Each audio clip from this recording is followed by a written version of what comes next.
Eric Scooter Davis, undefeated 135, 140 pounder, kind of flirting between the two weight classes, but got an impressive stoppage on Gervonta Davis's card against Roach earlier this year in Brooklyn. Now he's back on a big card again. Keyshawn Davis headlining in Norfolk. He'll be on the undercard.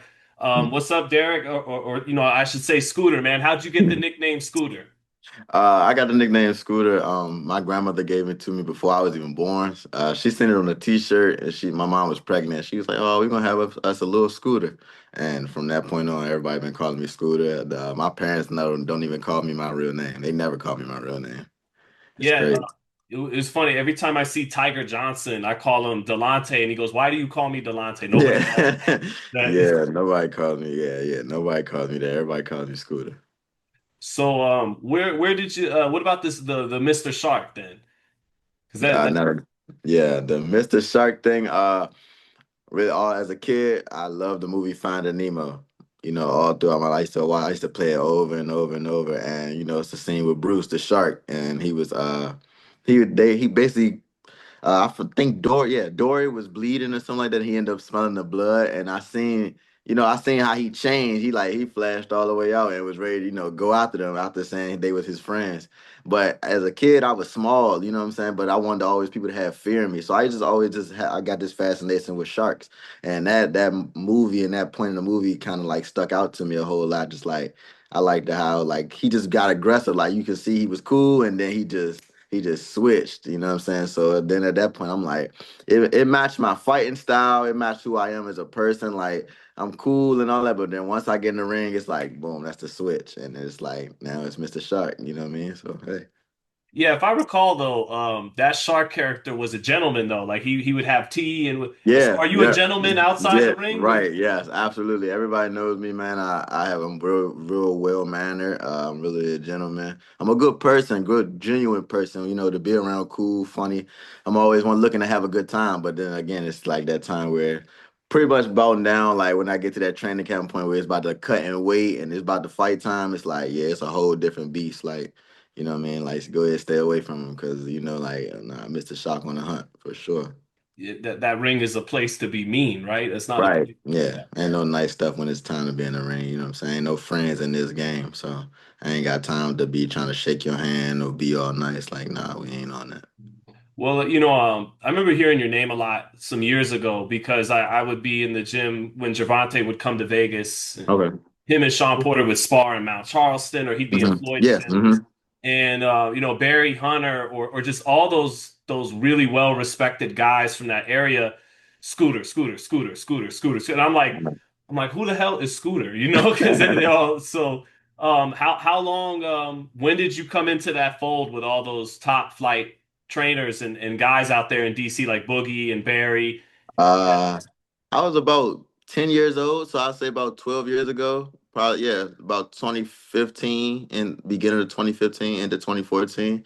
And I've been with them guys ever since with, Coach Barry, Coach Boog. I've been with the Headbangers boxing team since I was 10 years old. And now we just been on a run, man. I just stayed consistent, stayed dedicated, continued to, fight my ass off when I went to these tournaments and showed up when it was time to show up and made an imprint, you know what I mean? And I'm just glad that my name and the exposure and the people I've been around, they exposed me to a lot of pros and, it's a lot of promoters, a lot of in the who's in boxing, you know what I mean? It's always good to rub elbows with them guys. And they respect my skill, they respect my work ethic, my skills. Again, I'm a good person. I'm never trying to, just leech off on anybody. So everybody just, what I'm saying, always got something good to say about Scooter, and I love the fact that, and I'm just blessed to have that opportunity. Well, yeah, you talk about getting around like the movers and shakers, the people that Mhm. make things happen. You had a chance to do that in Brooklyn, and then after you get the stoppage, you came up on the top turnbuckle, and you're like, "I'm here, I'm here." Yeah. Did you feel like that did something for you, and now getting to fight on a big ESPN undercard too, and yeah. Absolutely, absolutely. Because it was for me jumping on them ropes saying I'm here was pretty much like I always been, even in the amateurs, I didn't get heavily recruited out of the amateurs, even though I had crazy, some amount of wins in the amateurs and national titles and things, but nobody came knocking on my door saying they want to sign me.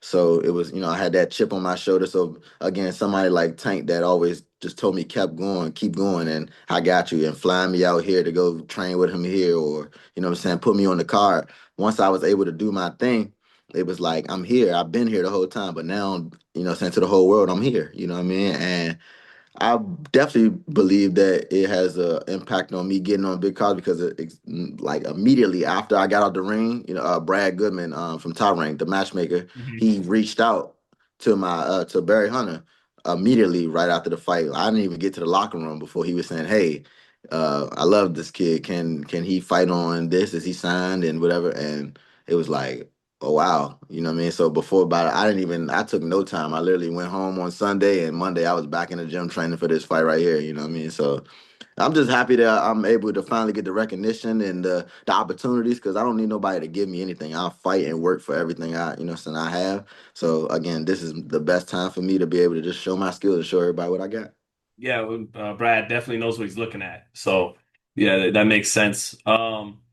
Just real quick about the Headbangers DC gym mentality. Hmm. So the night before the fight, Tank and Roach, we're up late. Me and another reporter, we're in the lobby of the hotel, and these two dudes from I think your gym, I believe your gym, were in there eating, and they're from the Headbangers, and so we asked them like, so what's the Headbangers all about? Hmm. And the quote was, he said, "Dick and balls." It's what he said. So. Yeah, meaning you got to let them hang when you're in the Yeah, headbangers gym. yeah. Yeah, what could you talk about the headbangers mentality? Were they accurate? Yeah, Yeah, man, you got it. You got to have some 100%. Going in there, man, it ain't easy. You know what I'm saying? They're going to push you to the limit. They're going to put you in the positions where it's like you either got to sink or swim. You know what I'm saying? And it's not no, they ain't giving you no floaty, no life raft. You know what I mean? So, you're going to have top flight work. All again, like you said, the who's are coming in there to spar or get, training. So it's like, if you are one of them guys, you're gonna be able to hang around. And Coach Barry not just standing around and putting his time and effort into just anybody. So that's a testament to who I am and the pedigree that I'm on for him to say, "Hey, kiddo, you're gonna be my last hurrah. Like I'm the last one of of his stint." So it's definitely one of them gyms where you gotta let them hang at all times. You gotta be that alpha because if you ain't an alpha male, you gonna get ran out of the gym because it ain't no nice and ain't no friends. When we spar, ain't no friends. But once we get out, then we cool, we dap up, we laugh and joke. But when it's time to get work, it's time to work. I seen in the amateurs you fought some big names, Xander Zayas and Hmm. Tito Mercado, Hmm. Kansas. Some Hmm. who's who of you sparred with? Because I imagine you've sparred some big names. Yeah, I done spot some names. Of course, number one is Tank. I've definitely been in the ring with Tank. I've been in the ring with Stephen Fulton, Isaac Dogbay, Sean Porter.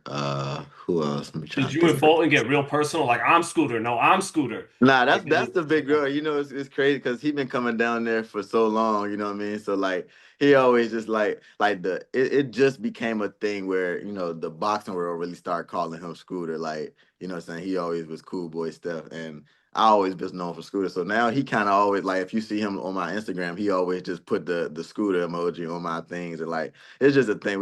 He embraced me once he found out it's a like, oh bond now. yeah. You got Yeah, yeah. yeah. Once he found out my name was Scooter, like, oh yeah, nah, this my man. You know what I mean? He's cool. He definitely gave me great advice. I spotted Liam Wilson that fought Neverate. I done spotted some people, man. I'm going blank right now. I done spotted some people though. Like I ain't gonna lie. Like Does it's how long have you known Gervonta, and does he stand out from the rest as like kind of the best you've been in the ring with? And Yeah, 100%. 100%. Far as everything, he just has everything. But I've been on Tank probably again since I was 10. It's about 10 years old, 10 years old since I got to the Headbangers Boxing Gym. And definitely he's one of them fighters where he just has it all. You know what I mean? He could do whatever. He can box, he can bang, he has IQ, he gonna set you up. He got feints, he got of course he has the knockout power. His counter punching is A1. He has the ability to not let you hit him. You know what I'm saying? Like he's an all around great fighter. It's just all about when Tank wants to put all that package together. You know what I'm saying? If it's one day he just want to be a brawler and just fight like that, he gonna fight like that. If he wants to box one day and don't let you hit him, he can do that. Like it's all about when he wants to do it, and that's the great thing. And I took that from him. Like certain days I'm work on just this one thing, and certain days I'm work on this one thing. I don't have to always put everything together every day, one day. It's just, working on sharpening this tool and that tool, and then fight night I put it all together when it's needed. So definitely. Who do you find yourself getting compared to a lot? And who do you think would be a fair comparison? And also, like when I watched you in Brooklyn, it reminded me of Boots a little bit in Hmm. that this guy's got a lot of talent and athleticism, Hmm.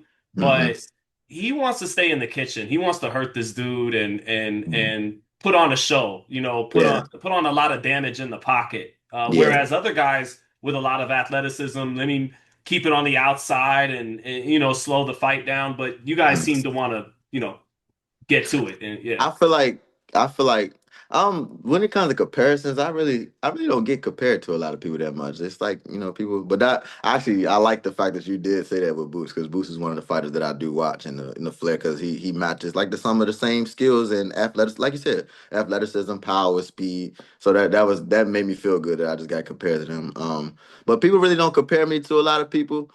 But it's more so like at the weight I'm at right now at 135, I'm very, very strong. You know what I'm saying? That's why I'm campaigning at. And I'm able to hurt these guys. And I'm able to, it's not like it's all about the fight. I could do anything at any given moment. I could slow the fight down and box when it's time, and I could sit there when it's time and be in the pocket.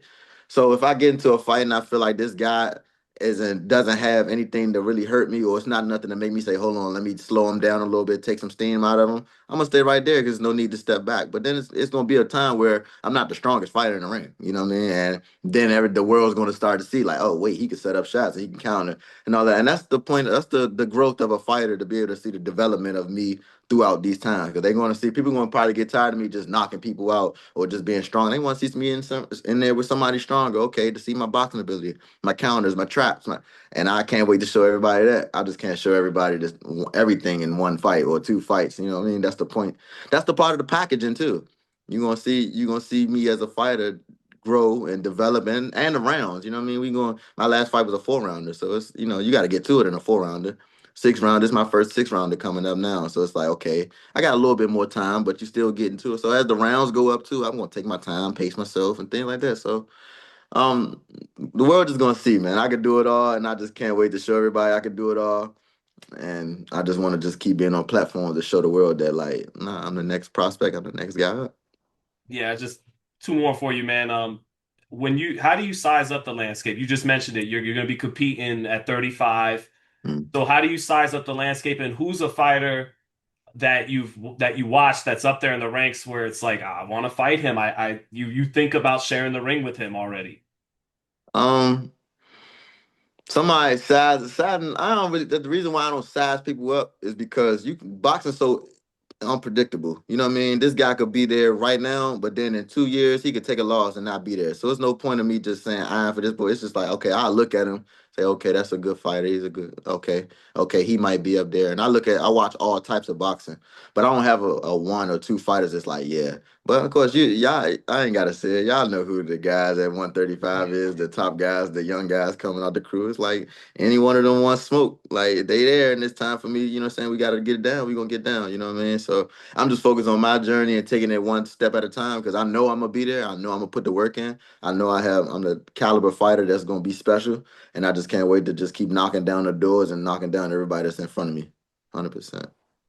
So then, just lastly, man, you know him Tank since he was 10. I imagine you have to know Lamont Roach sometime. Yeah, 100% shit. Oh, my bad. Share the ring with him too. So see, I told him I'm going blank. Yeah, yeah. I inspired with Lamar Rhodes countless amount of times as well. So what should we expect in a rematch? And is that a fight you can actually pick, or do you know both guys for too long and you just look at it as 50-50, or do you expect an outcome, in that rematch? Yeah, it's one of those things where I've known both guys for so long. It's 50-50 for me. It's whoever gonna come in there. May the best man win. You know Right. what I'm saying? These are both guys that have very, very heavy impact on my career. As far as Lamar Rhodes first, he put me on my first card as a pro. Him and his dad, Lamar Rhodes Sr. and Jr., they put me on their first No Excuse Promotions card for my pro debut. And when he won the title, he put me on his undercard on Pro Box when he defended, in the title in DC. That's And then love. of, cour- Yeah. of course, Tank. You know what I mean? I've been Tank been putting me on all access and flying me, doing this and giving me work, doing things like that, and put me on, his undercard. So it's like, I'm saying these are both guys that I really truly love. These probably the two guys in my career that did the most for me. So I Hmm. have a, what I'm saying, it's really a 50-50 fight for me. I really don't have no bad blood to either one of them. I want the best man to win. And I'm just happy that, what I'm saying, two guys from my city could really make millions of dollars in front of the whole world and show that, what I'm saying, the DMV, DC, Baltimore, Maryland area has great fighters that the world need to take a look at because I'm coming right behind them, and I want the world to say, "Hey, well, he's the next up in that area." You know what I mean? So they're definitely great fighters to me.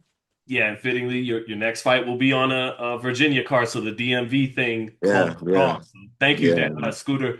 Have a good one, man. Looking forward to seeing you fight. Thank you. I appreciate you, Sean, for sure.